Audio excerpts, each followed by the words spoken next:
Hello everyone, આપણે પ્રકરણ 8 આર્થિક સુધારા ભણી રહ્યા છીએ. હવે આર્થિક સુધારા શા માટે લાવવા પડ્યા એની સંપૂર્ણ ચર્ચા આપણે આગલા વિડીયોમાં કરી દીધેલી છે. હવે આર્થિક સુધારાના જે 3 પાસા છે એમાંનું સૌથી પહેલું પાસું એટલે ઉદારીકરણ.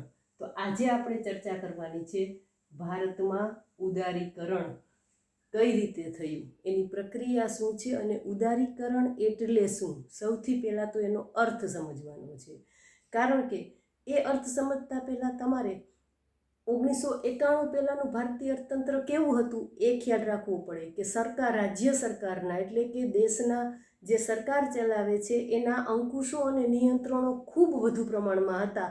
એટલે ખાનગી ક્ષેત્રનો વિકાસ નહોતો થયો. એટલે ખાનગી ક્ષેત્રનો વિકાસ થાય અને રાજ્ય ક્ષેત્રના અંકુશો અને નિયંત્રણો ઘટતા જાય એ ખૂબ જરૂરી છે. એટલે ઉદારીકરણના અર્થમાં સૌથી પહેલી વસ્તુ એ જ આવશે કે રાજ્યના અંકુશો અને નિયંત્રણો ક્રમશઃ ઘટાડતા જઈને.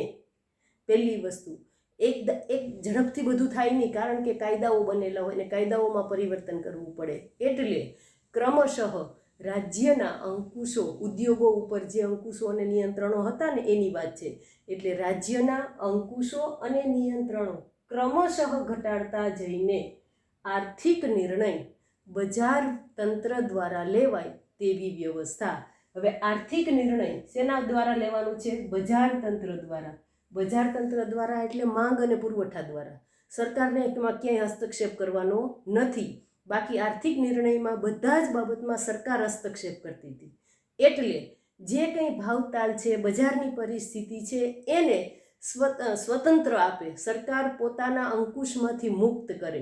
એટલા માટે ઉદારીકરણમાં સરકારે પોતાના અંકુશમાંથી ધીમે ધીમે ઔદ્યોગિક ક્ષેત્રના કેટલાય ક્ષેત્રોને ધીમે ધીમે મુક્ત કરવાની વાત છે. એની નીતિમાંથી મુક્ત કરવાની વાત છે. સૌથી પહેલાં તો દેશના ઉત્પાદકોને મુક્ત કરે, ત્યાર પછી મૂડીરોકાણકર્તાઓને મુક્ત કરે અને એની ઉપરના જે કાયદા અને નિયમો હતા ને, બંધનો હતા ને, એ બધામાંથી એને ધીમે ધીમે મુક્ત કરે અને આર્થિક નિર્ણય સ્વતંત્રપણે લેવાય એવી વ્યવસ્થા દેશમાં સર્જાય માટે ઉદારીકરણ શરૂ કરવામાં આવેલું છે. તો આ સૌથી પહેલો સુધારો ઉદારીકરણ. એમાં એનો અર્થ જે તમારી ટેક્સ્ટ બુકમાં છે ને એ થોડોક અટપટો છે અને અમે જૂની બુક ભણાવતા એનો જે અર્થ છે એ બહુ સહેલો અને સરળ યાદ રહી જાય એવો છે. એટલે મેં એ મુજબનો અહીંયા અર્થ લખેલો છે. રાજ્યના અંકુશો અને નિયંત્રણો ક્રમશઃ ઘટાડતા જઈને, એટલે કે ધીમે ધીમે ઘટાડવાના છે. રાજ્યના અંકુશો અને નિયંત્રણો ક્રમશઃ ઘટાડતા જઈને આર્થિક નિર્ણય બજાર તંત્ર દ્વારા લેવાય તેવી વ્યવસ્થા. બજાર તંત્ર એટલે માંગ પુરવઠો, એના દ્વારા લેવાય, સરકારે એમાં ક્યાંય હસ્તક્ષેપ કરવો નહીં એવી વ્યવસ્થા, એને ઉદારીકરણ કહેવાય. એક માર્કમાં મોસ્ટ આઈએમપી વ્યાખ્યા બરાબર આવડી જવી જોઈએ, પાકી કરી લેવાની છે. સમજાઈ જાય તો જ આપણને ઉદારીકરણ, ખાનગીકરણ અને વૈશ્વિકીકરણ સમજાય. એટલે સૌથી પહેલા ઉદારીકરણનો અર્થ બરાબર યાદ રાખવાનો છે, લખી લેવાનો છે. ત્યાર પછી એ ઉદારીકરણ માટે આ વ્યાખ્યાને અંતર્ગત આપણને મુખ્ય મુદ્દાઓ કયા મળે છે કે ભારતમાં ઉદારીકરણ થયું છે અને આ રીતે ઉદારીકરણમાં કઈ કઈ બાબતનો સમાવેશ થાય છે. તો સૌથી પહેલી બાબત, અર્થતંત્ર પરના રાજ્યના અંકુશો ઘટતા જાય. કીધું ને, રાજ્યના અંકુશો અને નિયંત્રણો ક્રમશઃ ઘટાડતા જવા. એટલે પહેલી બાબત ફલિત થાય છે ઉદારીકરણમાં કે રાજ્યના અંકુશો અર્થતંત્ર પરના ઘટતા જાય છે. પછી બીજી બાબત છે આર્થિક નિર્ણય બજાર તંત્ર દ્વારા લેવાય. બીજી, એનો મતલબ આર્થિક નિર્ણય માંગ પુરવઠા દ્વારા લેવાય. આ માંગ પુરવઠા દ્વારા લેવાય એટલે જ બજાર તંત્ર. આર્થિક નિર્ણય બજાર તંત્ર દ્વારા લેવાય એટલે કે માંગ પુરવઠા દ્વારા લેવાય. એટલે એ બીજી બાબત ફલિત થાય છે. ત્રીજું, જાહેર ક્ષેત્રમાં ખાનગી ક્ષેત્રનો પ્રવેશ વધારવો. તબક્કાવાર ધીમે ધીમે જે ખોટ કરતા જાહેર ક્ષેત્રો છે એ સરકારે ખાનગી ક્ષેત્રને સોંપી દેવા. એટલે જાહેર ક્ષેત્રમાં તબક્કાવાર ખાનગી ક્ષેત્રનો પ્રવેશ વધારવો. ત્યાર પછી આવે છે રાજ્ય દેશના અને વિદેશી ઉદ્યોગો બાબતે તટસ્થ બન્યું. દેશના ઉદ્યોગોને નહીં તો રાજ્ય વધારે રક્ષણ આપતું હતું અને વિદેશી ઉદ્યોગો ઉપર નિયંત્રણો હતા. પણ હવે દેશના અને વિદેશી બંને ઉદ્યોગોને સમાન ભાવે જોવા, સમાન રીતે વિકાસ થાય એવા પ્રયત્નો કરવાના. અને ખાસ કરીને દેશના ઉદ્યોગોને મળતું રક્ષણ ક્રમશઃ ઘટાડતા જવું. આંતરરાષ્ટ્રીય વેપારમાં દેશના ઉદ્યોગ ટકી રહે એટલે એને સ્પેશિયલ રક્ષણ આપવામાં આવતું, પણ હવે એ રક્ષણ પણ ક્રમશઃ દૂર કરી દીધું. દેશના ઉદ્યોગ હોય કે વિદેશના ઉદ્યોગ હોય, બધા માટે એક સરખી નીતિ. અને જો દેશના ઉદ્યોગોને આંતરરાષ્ટ્રીય વેપારમાં ટકી રહેવું હોય તો પોતાનું ઉત્પાદન, એની ગુણવત્તા વધારવી, તો આપમેળે એ સ્પર્ધામાં ટકી શકે. એટલે એવું વાતાવરણ પૂરું પાડવું, સ્પર્ધાત્મક વાતાવરણ પૂરું પાડવું કે જેથી દેશના ઉદ્યોગોનો વિકાસ થાય. એને સહાય કરીને એને નિર્બળ બનાવવાનું નહીં. ત્યાં સુધી એ નીતિ હતી કે આંતરરાષ્ટ્રીય બજારમાં દેશના ઉદ્યોગો ટકી રહે એટલે એને જે રક્ષણ આપવામાં આવતું, સહાય આપવામાં આવતી, એ પણ ધીમે ધીમે ક્રમશઃ દૂર કરી દેવામાં આવી. એટલે ઉદારીકરણ એની વ્યાખ્યા અને એ વ્યાખ્યામાંથી ફલિત થતા મુખ્ય 4 મુદ્દાઓ છે. આટલું આપણને કન્સેપ્ટ ક્લિયર થઈ જાય પછી આપણને ભારતમાં ઉદારીકરણની પ્રક્રિયા સમજાય. એટલે 3 માર્કનો આખો પ્રશ્ન પૂછાય, ઉદારીકરણ સમજાવો. તમારે પહેલાં એનો અર્થ લખવાનો છે, પછી ઉદારીકરણ માટે ફલિત થતા મુખ્ય મુદ્દાઓ કયા છે એ 4 મુદ્દા લખવાના છે, અને ત્યાર પછી ભારતમાં ઉદારીકરણની પ્રક્રિયા કઈ રીતે થઈ છે તો એ દર્શાવવાની છે. તો ભારતમાં ઉદારીકરણની પ્રક્રિયા શરૂ થઈ 1991 પછી એ અમલમાં આવ્યું ત્યારે સૌથી પહેલાં તો દેશના ઉત્પાદકોને, પછી દેશમાં મૂડીરોકાણ કરનારા લોકો છે એને ધીમે ધીમે એના માટેના નિયમો અને અંકુશો હળવા કર્યા. સીધી છૂટ નથી આપી દીધી, પણ ધીમે ધીમે એની ઉપરના જે પ્રતિબંધો છે એ દૂર કરતા જાય છે. અને પછી વિદેશી મૂડીરોકાણ કરનારા છે એને પ્રવેશ આપ્યો, એને છૂટ આપી દીધી. પહેલાં તો વિદેશમાંથી કોઈ આવે તો ડર જ લાગતો ભારતીય સરકારને કે વેપાર કરશે ને પછી રાજ કરશે. એટલે એ વિચારસરણીમાંથી એ મુક્ત થઈ. વિદેશી મૂડીરોકાણકર્તાઓને છૂટ આપી, ભારતમાં આવીને વેપાર કરે, મૂડીરોકાણ કરે. એવી જ રીતે આર્થિક ક્ષેત્રોમાં પણ વ્યૂહાત્મક રીતે ધીમે ધીમે નિયંત્રણો, આર્થિક ક્ષેત્રોને પણ નિયંત્રણોમાંથી મુક્ત કર્યા. સૌથી પહેલાં તો વપરાશ ક્ષેત્રોને મુક્ત કરી દીધા, અને ત્યાર પછી જાહેર ક્ષેત્રને અને નાણાં બજારને બધાને સરકારના નિયંત્રણોમાંથી ધીમે ધીમે મુક્ત કરી દેવામાં આવ્યા. આર્થિક નીતિનું પરિવર્તન કે જેને ઘણા આર્થિક સુધારા કહે છે, આ આર્થિક સુધારા છે, એને કહેવાય દેશની આર્થિક નીતિનું પરિવર્તન. તો આ આર્થિક નીતિનું પરિવર્તન થયું કે જેને આર્થિક સુધારા પણ કહેવામાં આવે છે. એના અમલ માટે શું કરવું પડે તો કે આર્થિક કાયદાઓમાં પણ પરિવર્તન કરવું પડે. દેશના જે કાયદાઓ બનેલા હતા, દેશના ઉદ્યોગોના રક્ષણ માટેના 1991ની પહેલાંની જે નીતિ હતી એ નીતિમાં હવે બદલાવ લાવવો જરૂરી છે. એટલે ભારતમાં સંસદમાં, ભારતીય સંસદે તબક્કાવાર આ કાયદાઓમાં પરિવર્તન કર્યું. એટલે એ સંસદમાં રજૂ કરવા પડે, અને કાયદાઓમાં પરિવર્તન કરવા માટે સંસદમાં બહુમતે આખી પ્રક્રિયા શરૂ થાય, અને પછીથી એ કાયદાઓમાં પરિવર્તન થાય. તમે થોડુંક નાગરિક શાસ્ત્ર પણ ભણીને આવેલા છો, એટલે કાયદાઓમાં પરિવર્તન કરવા માટે સંસદમાં આખો મુદ્દો ઉઠાવવો પડે, અને પછી સર્વાનુમતે એ કાયદામાં પરિવર્તન કરી શકાય. તો પહેલાં કયા કાયદા હતા અને ઉદારીકરણ પછી એ પરિવર્તન કરીને કયા કાયદા લાવવામાં આવ્યા, એ વસ્તુ આખી ઉદારીકરણની પ્રક્રિયામાં આવશે. તો સૌથી પહેલી બાબત છે, ભારતમાં ઉદારીકરણ પહેલાં MRTP એક્ટ 1969માં લાગુ પાડવામાં આવેલો હતો. તો આ MRTP એક્ટ છે શું તો કે ઇજારાશાહી નિયંત્રણ ધારો. આપણી માનસિકતા કીધું ને કે સમાજવાદી જોક વધુ હતો, એટલે સરકારને બીક હતી જો ખાનગી ક્ષેત્ર પ્રવેશી જાય તો ઇજારાશાહી ઊભી થાય, અને ઇજારાશાહી ઊભી થાય તો વસ્તુઓ મોંઘી મળે અને અંતે લોકોનું શોષણ થાય. એટલે લોકોનું શોષણ ના થાય માટે આવો ઇજારાશાહી નિયંત્રણ ધારો, જેને MRTP એક્ટ કહેવામાં આવે છે, એ લાગુ પાડવામાં આવેલો હતો. અને MRTPનું ફૂલ ફોર્મ છે મોનોપોલીઝ એન્ડ રિસ્ટ્રિક્ટિવ ટ્રેડ પ્રેક્ટિસીસ એક્ટ 1969. તો આ મોનોપોલીઝ એન્ડ રિસ્ટ્રિક્ટિવ ટ્રેડ પ્રેક્ટિસીસ ઇજારાશાહી નિયંત્રણ ધારો 1969થી લાગુ પાડેલો હતો. એમાં હવે પરિવર્તન કર્યું. ઇજારાશાહીનું નિયંત્રણ હવે કરવાની જરૂર નથી, પરંતુ કારણ કે સ્પર્ધાત્મકતા વધારવા માટે અને ખાનગી ક્ષેત્રનો વિકાસ કરવા માટે આવા નિયંત્રણો રાખશે તો ખાનગી ક્ષેત્રનો વિકાસ જ ન થઈ શકે. એટલે એ નિયંત્રણ ધારો હટાવી દીધો ઉદારીકરણ પછી. MRTP એક્ટ 1969ને હટાવી દીધો. એની સ્થાને નવો કાયદો આવ્યો, કોમ્પિટિશન એક્ટ, સ્પર્ધાત્મકતા વધારવા માટે 2002. એટલે MCQ માટે યાદ રાખવાનું છે MRTP એક્ટ 1969, કોમ્પિટિશન એક્ટ 2002. એટલે સંસદ દ્વારા કાયદાઓમાં પરિવર્તન થયા. આ પહેલા હતો ઇજારાશાહી નિયંત્રણ ધારો MRTP એક્ટ, એને સ્થાને ઉદારીકરણ આવતા કોમ્પિટિશન એક્ટ 2002 લાગુ પાડવામાં આવ્યું. ત્યાર પછી બીજો હતો ફેરા, 1973માં બનાવેલો કાયદો છે. ફેરા, ફોરેન એક્સચેન્જ રેગ્યુલેશન એક્ટ. ફેરા, ફોરેન એક્સચેન્જ રેગ્યુલેશન એક્ટ આ શા માટે બનાવેલો છે? તો કે ઉદ્યોગ દ્વારા વિદેશી હુંડિયામણની કમાણી થતી હોય એના ઉપર નિયંત્રણ રાખવા માટેનો ધારો છે. કારણ કે વિદેશી ઉદ્યોગો દ્વારા વિદેશી હુંડિયામણ, હવે હુંડિયામણ શબ્દ, હુંડિયામણ એટલે વિદેશી ચલણ, તમારે આ પરમેનન્ટ સેવ કરવાનું છે. હુંડિયામણ શબ્દ બહુ ભારે લાગે, આ અર્થશાસ્ત્રનો શબ્દ છે, પણ હુંડિયામણ એટલે વિદેશી ચલણ. તો ઉદ્યોગો દ્વારા વિદેશી હુંડિયામણની કમાણી, ચલણની કમાણી પર નિયંત્રિત કરતો ધારો હતો ફોરેન એક્સચેન્જ રેગ્યુલેશન એક્ટ 1973.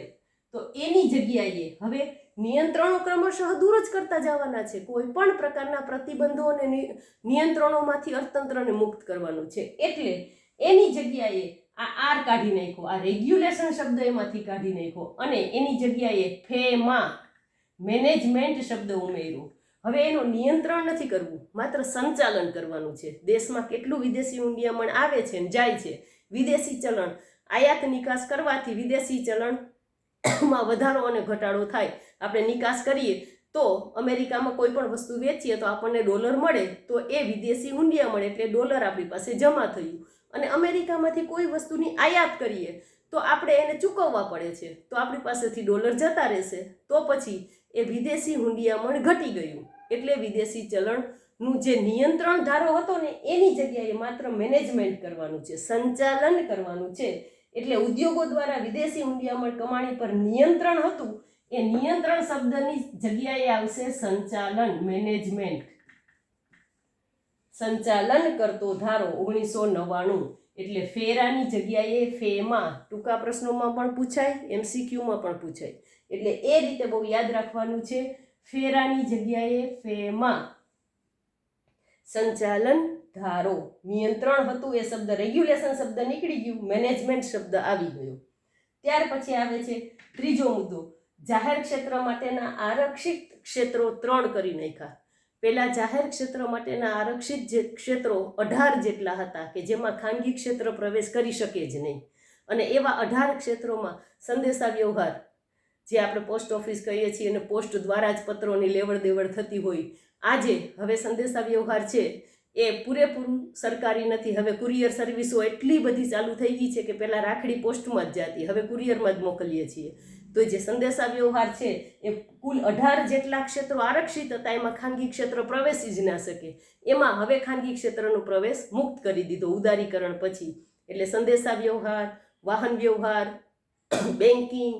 પહેલાં વાહન વ્યવહાર એટલે ST અને એમાં જ મુસાફરી થતી. હવે તો કોણ બસ સ્ટેન્ડ થાય છે, જાય છે. હવે તો કેટલી બધી લક્ઝરીઓ ચાલે છે. એટલે આ વાહન વ્યવહાર ક્ષેત્રે પણ ખાનગીકરણ આવ્યું. બેન્કિંગ ક્ષેત્ર પહેલાં સરકારના હાથમાં જ હતું, બધી જ બેન્કો.